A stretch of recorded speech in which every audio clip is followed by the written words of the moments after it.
शिष्या होत्या आणि त्या पहिल्या महिला कीर्तनकार आहेत. त्यांचं चरित्र माझ्या आईच्या वाचनात आलं आणि आईने ते आत्मकथन या स्वरूपामध्ये त्याचं लिखाण केलं आणि तिने ते मला आशीर्वाद रूपात दिलं की तू हे सादर कर. आणि अगदी अतिशय कौटुंबिक ह्याच्यामधनं की तिला मी पहिल्यांदा वाचून दाखवलं. घरगुती कार्यक्रमांमधनं आपल्यासमोर सादर करायला आनंद होत आहे.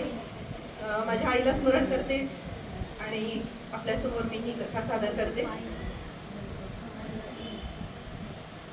मी वीणा बोलते. जय जय रघुवीर समर्थ. काय हा गोंगाट, कसला बरं गोंधळ, चहेल पहेल, मंडप भरलेला. मंडपाची फुलांचे गुच्छ कसे छान झुके घेत आहेत आणि पानांचे तोरणही त्यांना प्रतिसाद देत आहे. नातेवाईक, परिचित, आप्तस्वकीय साऱ्यांची बहुगर्दी. कारण गोपाळजी पंतांचा लोकसंग्रह मोठा ताणला आणि आज त्यांच्या लाडक्या लेकीचं बारसं म्हणजे माझं बारसं. सीता घ्या कुणी हिरा घ्या, मीरा घ्या कुणी तारा घ्या, लक्ष्मी घ्या कुणी सरस्वती घ्या, असे 3 वेळा म्हणताच वीणाला पाळण्यात ठेवा आता. क्षणात सारा कोलाहल थांबला, कारण नाव काय ठेवणार याची साऱ्यांना उत्सुकता होती. वीणा, आईनं ठसठशीत नाव हे सांगितलं. माझी आई राधिका देशपांडे, माझे वडील गोपाळजी पंत देशपांडे. माझे वडील हे कोल्हापुरातील मान्यवर गृहस्थ. 4-6 गाईंचा गोठा, शेती, त्याबरोबर पंचांग सांगणं, ज्योतिष्य सांगणं, पत्र लिहून देणं, अडीअडचणींना मदत करणं आणि ग्रंथांचं निरूपणही ते करेल. त्यामुळे माझे वडील म्हणजे सगळ्यांमध्ये जनमानसात श्रद्धेचा विषय होते. माझ्या आधी 2-3 अपत्य दगावली होती, म्हणून मी म्हणजे साऱ्यांचा जीव की प्राण. दिवस उगवायचा तो माझ्याच कौतुकाने आणि मावळायचा तोही माझ्याच कौतुकाने. साऱ्या आशा आकांक्षा माझ्याच भोवती फेर धरून फिरत होत्या. देशपांड्यांनी पेरून ठेवलेलं प्रेम ठाई ठाई मदतीच्या रूपाने वाढतच होतं आणि त्याबरोबर मीही. कानटोचणी, उष्टावळ हे सारे संस्कार अतिशय थाटात पार पडले. लोकाभिरामम रणरंगधीरम राजीव नेत्रम रघुवंशनाथम.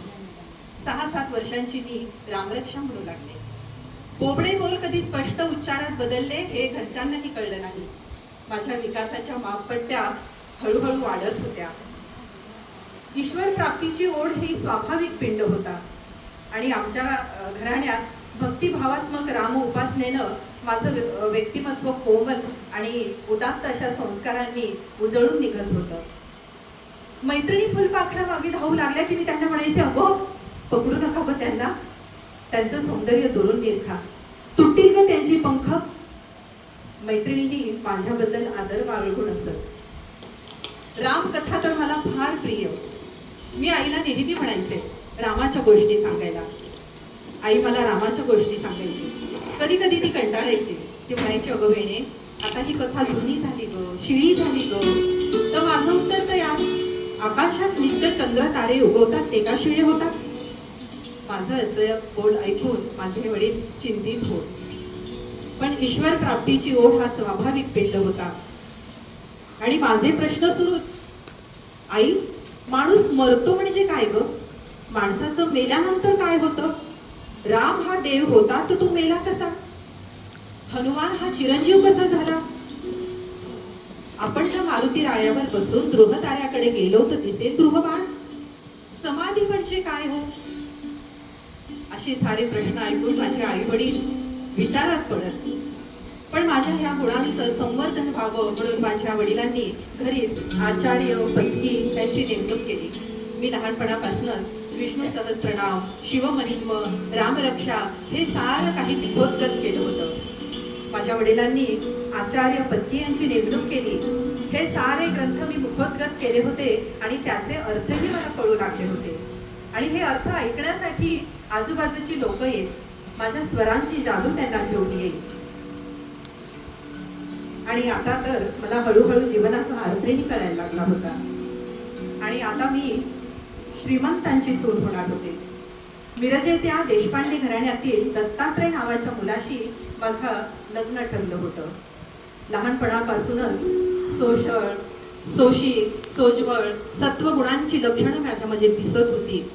माझ्यातील अद्वितीय, असामान्य अशा गुणांमुळे हा योग चालून आला होता.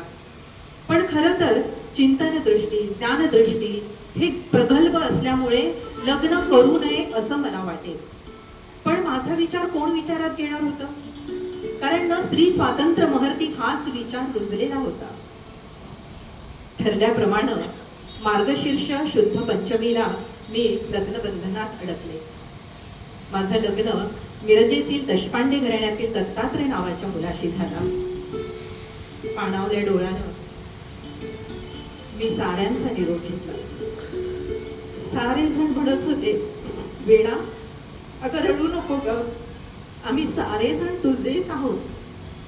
पण मला माहित होतं ह्या जीवनात कुणीच कुणाचं नसतं. 4-5 दिवस मी सासरी राहून पहिल्यांदा माहेरी आले. त्या दिवशी रात्री थोडं अस्वस्थ वाटत होतं. गोठ्यातली कृष्णा हंबरडा फोडत होती. भालू जोरजोरात रडत होता. वासरू जवळ असूनही गाय हंबरडा फोडत होती. ह्या मोक्या प्राण्यांचा आक्रोश माझ्या ध्यानी येईना. तांबडं फुटलं, सकाळ झाली. मी धारा काढून आले. तोच एक गाडीवान आमच्या घरासमोर येऊन उभा राहिला आणि लगबगीनं आत मला. दत्तात्रय बाबूंची तब्येत नाही बिघडली आहे, समध्यासनी सांगावा धाडलाय. माझ्या वडिलांच्या काळजात धस्स झालं. आईनं काळजीच्या स्वरात विचारलं, दत्तात्रय बाबूंना झालंय तरी काय? ताप आहे की आणि सूत बी नाही. आई म्हणाली, लवकर निघायचं बघा. मोहळावर दगड बसताच मधमाशांनी थैमान घालावं तसे आमचेच विचार आमच्या मनाचा चावा घेत होते. मौनाचा भंग करत बाबा म्हणाले, वेणा बाळ इकडे ये. आई म्हणाली, तुम्ही काहीही बोलू नका. रामायणाची, भागवताची पारायण करते पोर, सारं काही ठीक होईल. पण मला माहित होतं, रामाच्या सहवासात सीतेलाही वनवास चुकला नाही तर पारायणानं प्रारब्धातील वनवास कसा बरं चुकेल? मिरजेमध्ये आम्ही प्रवेश करताच गाडीवान गंभीर झाला. ब्राह्मणपुरीत प्रवेश करताच घरासमोर मुलं पुरुष स्तब्ध असे बसलेली होती. बैठकीच्या खोलीत आम्ही प्रवेश केला आणि अर्धवट झाकलेल्या जमिनीखाली अर्धवट पेटलेली पट्टी पाहिली आणि मौनाचं साम्राज्य प्रचंड रडून धुळीस मिळालं. माझ्या नवऱ्याचा मृत्यू झाला होता. क्रूर काळानं त्याचा बळी घेतला होता. सासरच्या सहवासात मी 4-5दा फक्त ओझरते त्याला पाहिले होते. एकदाही बोलणं झालं नव्हतं. पती संबंधीच्या कोणत्याही आठवणी माझ्या स्मृतीत नव्हत्या आणि तरीही मी रडत होते. कारण मी विधवा झाले होते. कारण समाजामध्ये विधवा होणं म्हणजे मोठं पाप होतं. गोठ्यातल्या गाईचं जीणं आणि विधवेचं जीणं सारखंच होतं. वैधव्याची कुऱ्हाड सहन करत जगणं ह्याशिवाय काहीही पर्याय नव्हता. पती संबंधीची कोणतीही स्मृती, आठवण माझ्या स्मृतीमध्ये नव्हती आणि तरीही मी रडत होते. कारण मी विधवा झाले होते. वैधव्याची कुऱ्हाड सहन करत जगणं ह्याशिवाय काहीही पर्याय नव्हता. वैधव्याची कुऱ्हाड सहन करत जगणं ह्याशिवाय काहीही पर्याय नव्हता.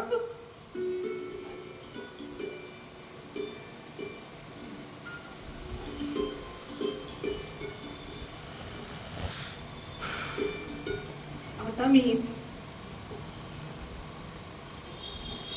20-22 वर्षांची झाले होते. तुळशी वृंदावनापासून बसून मी श्रीमद भागवत सारी ग्रंथ पारायण करत असे. ह्या ग्रंथ वाचनाने माझं दुःख बरंच हलकं झालं होतं. लोकही म्हणत, वेणाच्या चेहऱ्यावर तपस्याचं तेज विलसत आहे. पण ह्या ग्रंथ वाचनातनं मला अनेक प्रश्न पडत. ह्या प्रश्नांची मला उत्तरं कोण देणार?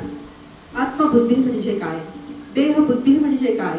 बुद्धी विवळे म्हणजे काय? असे अनाकरणीय प्रश्न मला पडत. म्हणून मी पुन्हा पुन्हा ते ग्रंथ वाचत. वेदांताचा लक्षार्थ समजवण्यासाठी आता मला गरज वाटत होती ती सद्गुरूंची. आई वडील सासू सासरे साऱ्यांचं माझ्यावर जीवापाड प्रेम होतं. मला त्रास होता तो जनमानसांचा. वेळ कुठे जाते, काय करते, कुणाशी बोलते याची पाळत ठेवण्याची जबाबदारी जरूर ह्या साऱ्यांवर ठेवली होती. माझी दिनचर्या सकाळी सुरू होत. गाई धुणं, धारा काढणं, अंगण स्वच्छ करणं, सडा, रांगोळी, निवड, टिपण, धुणं, भांडी हे सारं मी करत. घासलेल्या भांड्यांवर आणि धुतलेल्या धुण्यावर तत्कालीन प्रथेनुसार पाणी शिंपडून घेत जाई. देवघरातील मज्जावरही माझ्या अंगोळणी पडला होता. ह्या कोशामध्ये माझा विकास होणं शक्यच नव्हतं. ह्या बेड्या मला तोडाव्या लागणार होत्या.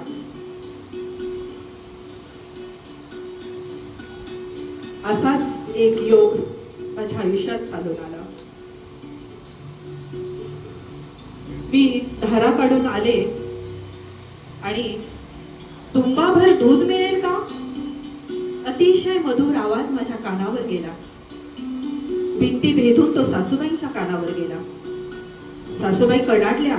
दूध मारुतीच्या नैवेद्यासाठी ठेवले आहे, पुढील घरी विचारा.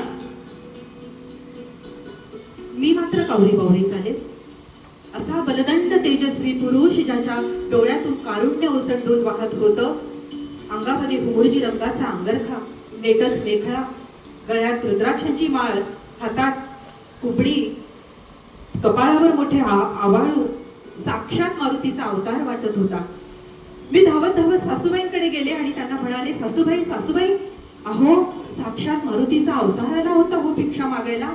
आणि जाताना काय म्हणाला माहितीये, जय जय रघुवीर समर्थ. सासूबाई देखील विचारात पडल्या. सासूबाई, साफळला राम मंदिर बांधणाऱ्या गोसाव्याचं नाव काय हो? सासूबाई म्हणाल्या, अगं बाई, तू तुझे ग्रंथ वाचत जाऊ वेणे, भलतीच प्रश्न विचारू नको, सगळं लोक नावं ठेवतील ग. पण मला ध्यास लागला. तैसी मूर्ती दृष्टी पडो, तैशा पायी वृत्ती जडो. मला माहित होतं, मनोभूमी चिंतनानं शुद्ध झाली की तिथे उपदेशांचे बीज पेरण्यासाठी सद्गुरू चालून येतात. माझं अंतःकरण आता अतिशय सुसज्ज झालं होतं ईश्वर वास्तव करण्यासाठी. एकदा मी तुळशी वृंदावनापासून बसून ग्रंथ वाचन करत होते. ओम भवती भिक्षाम देही, जय जय रघुवीर समर्थ. मला खूप आनंद झाला. आणते हो स्वामी महाराज भिक्षा. मुली, तू हे काय वाचतेस? तुकारामांचं श्रीमद भागवत. तुला ते कळतं?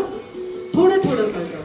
मनाच्या आकाशात असंख्य तारे लुकलुकतात, पण कोणाला विचारू, कोण सांगेल? मनावरील दडपणाचा धोंडा दूर झाला आणि झऱ्याप्रमाणे माझ्या तोंडात शब्द पाजू लागले. जीव कोण, शिव कोण, आत्मा कोण, परमात्मा कोण, संच काय, प्रपंच काय, कोणती अविद्या, कोणती विद्या, माया कशी, मूळ माया कशी, कैसे ते चैतन्य, कैसे ते शून्य, कवण जन्मला, कोणा मृत्यू आला, सांगा ब्रह्मभूण, सगुण निर्गुण. समर्थ म्हणाले, मुली, तुझं नाव काय? सामान्य मुलीचे हे प्रश्न नव्हे, तुझा अधिकार फार वेगळा आहे. सासूबाई भिक्षा घेऊन आल्या. मुलीचं कल्याण होईल असा आशीर्वाद दे रे बाबा. मी समर्थांना नमस्कार केला. राम तुझे कल्याण करील, आशीर्वाद दे. समर्थ निघून गेले. पुन्हा मला ध्यास लागला. जे समर्थ कधीतरी ओसरत दर्शन देऊन जातात ते पुरते कोणाशी बोलत नाहीत, कोणाकडे पाहत नाहीत, एके स्थळी राहत नाहीत, जाईल ते स्थळ सांगत नाहीत. अशा समर्थांना ह्या वेळी कुठे मला शोधावं? मी माहेरी आले असताना, ऐका हो ऐका, आज रातच्याला अंबाबाईच्या देवळात रामदास स्वामींचं भजन हाय हो, कीर्तन हाय, ऐका हो ऐका. मी दृढ निश्चय केला, आज कीर्तन ऐकायचं म्हणजे ऐकायचंच. मी माझ्या आईवडिलांना घेऊन कीर्तन ऐकण्यास गेले. कीर्तन सुरू झालं होतं. रामा हो रामा पतित पावना, बंधू हो बंधू, दीन बंधू, रामदास बने दया सिंधू. टाळ, मृदुंग, झांज समर्थांनी पायात घुंगरू बांधले होते. संगीतमय अशा वातावरणात कीर्तनाला रंग चढत होता. आम्ही बसण्यासाठी जागा शोधत असताना एक रामदासी आले आणि आम्हाला म्हणाले की समर्थांनी आपणास पुढे बसायला बोलावलंय. आम्ही समर्थांच्या समोर जाऊन बसलो. कीर्तन 3 तास चालले. कीर्तन छे, तो तर होता प्रचंड धबधबा. उपमा अलंकारांच्या तारकांनी नटलेला आकाशगंगेचा प्रशांत पट्टा. इतकं मधुर संगीत, मधुर वाणी, ओजस्वी वाणी मी पहिल्यांदा अनुभवत होते. ज्ञानदीप लावू जगी, नाचू कीर्तनाच्या रंगी, ज्ञानदीप लावू जगी ही अभंग पंक्ती ते अखंडपणे जगत होते. साक्षरतेचा साक्षात्कार घडलेल्या संस्कारक्षम युवकांची राष्ट्रव्यापी संघटना निर्माण करण्यासाठी ते हेरत होते. बुद्धिमान मुलं आणि मुली. आणि म्हणूनच माझ्या जीवनात अतिशय भाग्याचा दिवस उगवला. समर्थ स्वतः घरी येऊन आई वडिलांसोबत मला दीक्षा देणार होते. मी समर्थांच्या स्वागताची सिद्धता आणि सज्जता केली. मी अत्तरानं पाठ पुसला, मोगऱ्याच्या फुलांचा गालिचा अंथरला. समयी, निरांजन, उदबत्ती, फळं, फुले, हार, गंध असं सारं तबक भरून ठेवलं आणि माझं मन भरलं होतं प्रचंड भक्तीने आणि श्रद्धेनं. सदा देव काळजी जिजे देह जाचा, सदा राम नामे वदे नित्य वाचा, जय जय रघुवीर समर्थ. समर्थ आले. त्यांचे पाय धुवावे अशी आमची खूप इच्छा होती. पण समर्थ म्हणाले, आम्ही निस्पृहतेपासून ढळू असे कोणतेही उपचार आम्हास मान्य नाही. आपण हे मानस पूजेनं करू शकता. भाग्याचा क्षण साकारभूत झाला. रामनामाचा त्रयोदशाक्षरी मंत्र मला मिळाला. श्रीराम जय राम जय जय राम, श्रीराम जय राम जय जय राम, श्रीराम जय राम जय जय राम. जाता जाता एक ग्रंथ जोडीतून काढून माझ्या वडिलांना दिला. दासबोध. ह्याची नकल करून ही मूळ प्रत आम्हास परत करा. त्यांना दक्षिणा म्हणून माझ्या वडिलांनी उंची वस्त्र, सुवर्ण अंगठी, भरपूर असं द्रव्य ठेवलं होतं. पण समर्थ म्हणाले, आम्ही वैरागी लोक, काही न मागावे शिष्याशी, भजत जावे जगदिशाशी. त्यांनी हे सार घेण्यास नकार दिला. जय जय रघुवीर समर्थ. बघा बघा, देशपांडेंची पोर, ना तिला दिस ना तिला रात, गोसाव्याच्या कीर्तनाला जाते म्हणे.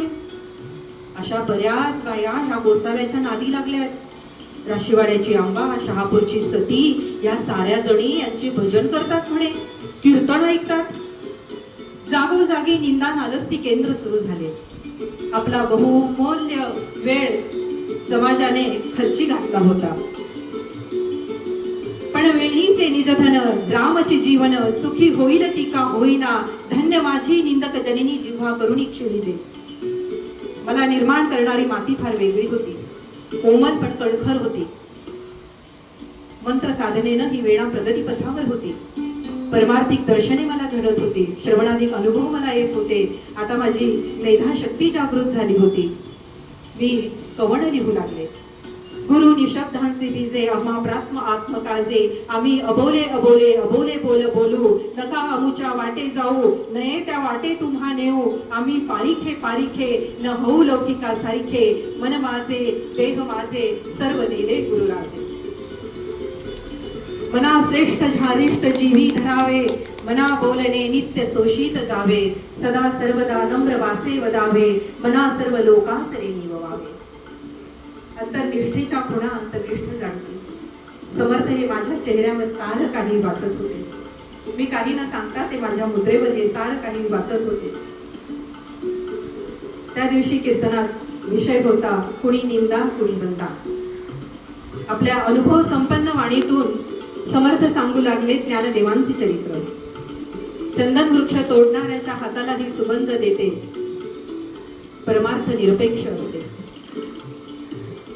त्या दिवशी बऱ्याच बरीच प्रश्नोत्तरं झाली, वेदांतांवर चर्चा झाली. मी बरीच प्रश्न विचारली. धरिता साधूची संगती किती दिसात होते मुक्ती, निरूपणी विश्वासिता तक्षणी मुक्ती लाभेल. अखंडपणे चर्चा सुरू होती. पहाटे काकड आरती करूनच मी मठातून बाहेर पडले. मीराबाईंचं आख्यान ऐकलं होतं, हरी मैं तो दर्द दिवानी मेरा दर्द न जाने कोई. असं गुणगुणतच मी देशपांडे वाड्यात पाऊल ठेवलं. बघते तो काय, ग्रामस्थ मंडळी जमलेली होती, देशपांडे वाड्यातील मंडळी जमली होती. बघा बघा, कीर्तनाबरोबर आता मठामध्ये मुक्कामही होऊ लागलेत. आई वडिलांचा माझ्यावर विश्वास होता, पण आज निंदकांनी सोडच चुकवायचं ठरवलं. आई वडील की अध्यात्म, समाज की परमेश्वर प्राप्ती, समाज रूपी गुलामगिरी की परमेश्वर स्वरूपी मोक्ष. मी सारांना म्हटलं, मी सीतेसारखं अग्निदिव्य देण्यास तयार आहे. द्वेषाने पेटलेल्या एका माणसाने माझ्या समोर विषाचा प्याला आणून दिला. मी राम आणि समर्थ त्यांच्या विश्वासावर तो प्राशक. सारं वातावरण गंभीर झालं. आई वडील शोकाकुल झाले. हळूहळू माझा चेहरा तेजपुंज दिसू लागला. सगळी जनता पांगली. काही सलज्ज होऊन माफी मागू लागले. समर्थाच्या सेविका वक्र पाहे असा भूमंडळी कोण आहे, जय जय रघुवीर समर्थ. कणखर अशा आवाजामध्ये समर्थ आले. मुली, तू आज खूप धन्य केलीस. मी गुरूंना नमस्कार केला, आई वडिलांना नमस्कार केला. आई म्हणाली, आणते हो स्वामी महाराज दीक्षा. समर्थ म्हणाले, आज आम्हास वेगळी दीक्षा हवी. आज आम्हास तुमची प्राणप्रिया वेणा द्या, आम्ही तिला चाफळमठी नेऊ. ह्या साऱ्या प्रकरणाने माझे आई वडील खूप शोकाकुल, खूप चिंतित झाले होते. ते म्हणाले, खुशाल द्या, पण वर्षाकाठी एकदा माहेरी पाठवा. मी गहिवरल्या डोळ्यांनी जड अंतःकरणाने आई वडिलांना नमस्कार केला आणि गुरूंच्या सोबत निघाली. पुन्हा कधीही माहेरी येणे नाही. सदा सर्व संग सोडून द्यावा, अति आदरे सज्जनाचा धरावा. समर्थांची गर्दी फार मोठी होती. त्यांनी माझ्यासाठी वेग कमी केला, कारण आई वडील आता सारं काही समर्थच होते. मला जाता जाता निसर्गाची ओळख करून देऊ लागले. पानं, फुलं, फळं सारे नावानिशी मला सांगत होते. समर्थांचं ज्ञान, भक्ती, लोकनिरीक्षण शक्ती, अध्यात्म, समाजकारण, राजकारण ह्या साऱ्यावरच असणारं अगाध ज्ञान बघून माझी मती मुग्ध होत असते. चाफळमठी आणून त्यांनी मला अक्काबाईंच्या स्वाधीन केलं आणि समर्थ निघून गेले. मी अक्काबाईंना विचारत, अक्काबाई, समर्थ कुठे राहतात हो? दास डोंगरी राहतो, सेवा देवाची करीतो, देव भक्ता सवे जातो ध्यान होते. चाफळमठी अद्भुत अशी आमची दिनचर्या होती. मांड नदीवर स्नान करणं, मंदिर परिसर स्वच्छ करणं, सडा, रांगोळी, समर्थांची पद आम्ही गाऊन पाठ करत असो. चाफळवट म्हणजे एक अध्ययन केंद्र होतं. समर्थ मधून मधून येऊन साऱ्यांची मायेनं विचारपूस करत आणि निघून जा. एकदा एक रामदासी पत्र घेऊन आला. हरिभक्त परायण, रामकृपांकित, सकल गुण संपन्न चिरंजीविनी वेणाबाई, आम्ही लिखाणात गुंतलो आहोत. या वर्षीचं उत्सवाचं नेतृत्व आपण करावं. उत्सव कसा होईल हे आम्ही बघू. समर्थांनी मला कीर्तन करण्याची परवानगी दिली. लोकांमध्ये असंतोष माजला. बाईच्या कीर्तनावर बहिष्कार घातलाच पाहिजे असे म्हणणारी माणसं माझं कीर्तन ऐकून नतमस्तक होत. सीताबाईचा अवतार आहेस व साक्षात असं म्हणून मला नमस्कार करत. गुरूंसमोर स्वतः नमस्कार करून घेण्याची मला फार लाज वाटत असे. माझा कीर्तन परिमळ आता पसरत होता. पुणे, सातारा, तासगाव, औदुंबर या साऱ्या ठिकाणी मी कीर्तन करायला जात असे. अशीच एक पराकोटीची गुरुकृपा माझ्यावर झाली. मला चाफळमठीचं मठाधिपती बनवलं. श्रावण वद्य प्रतिपदेला मठाधिपत्राचे सारे संस्कार माझ्यावर पार पडले आणि समर्थ स्वतः मिरजेमध्ये माझ्यासोबत भिक्षा मागण्यास आले. आध्यात्मिक जीवनात क्रांती घडली होती आणि ह्या क्रांतीचे नवे पर्व एका विधवेच्या हातात होते, म्हणजे माझ्या हातात. गुरूंनी माझ्याकडून लिखाणही करून घेतलं. अभंग लेखन, रामायण लेखन मी केलं. छंद रामायण, शब्द रामायण, लवकुश रामायण, संकेत रामायण, भाषा रामायण हे सारं मी लिहिलं. मुलं देखील संस्कारात वाढत होती. कालांतरानं गागा भट्टा यांनी देखील या वेणा स्वामींची स्तुती केली. वेणाची वेणा स्वामी बनवली माझ्या गुरूंनी. समर्थ म्हणजे कोण हे खरंच कोडं होतं. एकाच वेळेस 5-5 ठिकाणी कीर्तन करणं, व्यायामशाळा काढणं, राममंत्राची दीक्षा देणं आणि समाज घडविण्याचं काम करत होते. स्वराज्याची स्थापनाही सुरू होती. शिवाजी महाराज राजे झाले होते.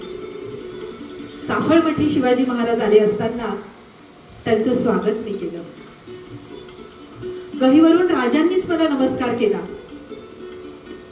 राजे म्हणाले, वेणा स्वामी आपला अधिकार फार वेगळा आहे. मी म्हणाले, राजे आपण आहात म्हणून आम्ही स्त्रिया स्वाभिमानानं जगत आहोत. समर्थांना वाटत होतं वेणाबाईंना जर सगुणात दर्शन दिलं तर झेपेल का. हे माझं कोडं सोडवण्यासाठी मी एकदा गुरूंना जेवण वाढत होते. कोशिंबीर विसरले म्हणून घ्यायला गेले आणि पुन्हा येऊन बघते तो काय, पवनपुत्र हनुमान साक्षात अंजनी सूत हनुमान भोजनास बसले होते. बुद्धिमताम वरिष्ठम 11 विकळा असं मोठं रूप बघून मी मूर्छित पडले. आता कार्यही बरंच झालं होतं. मी गुरूंना म्हणत होते, गुरु मला आता माहेरी पाठवा. शिष्य मागतो समाधी, पुत्र मरे बापा आधी. समर्थांना स्मरत होत ज्ञानदेवा निवृत्तीनाथांची अवस्था, ज्ञानदेवांची समाधी. मी काही न सांगता समर्थांना सारं काही कळत होतं. हनुमान जयंती नंतर मला सज्जनगडावर गुरु तुम्ही घेऊन चला असं मी त्यांना म्हणत होते.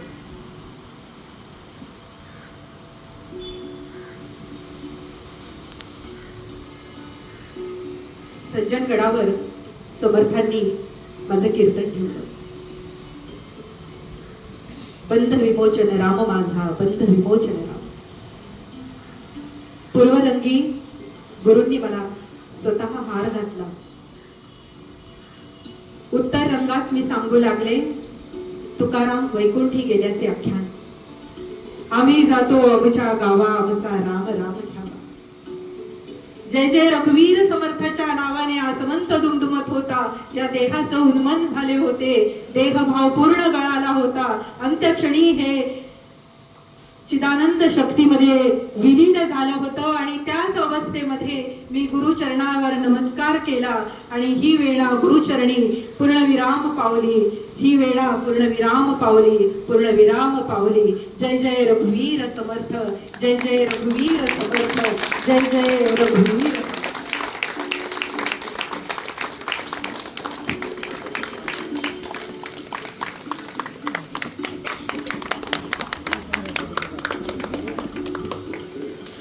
जय जय रघुवीर समर्थ, जय जय रघुवीर समर्थ.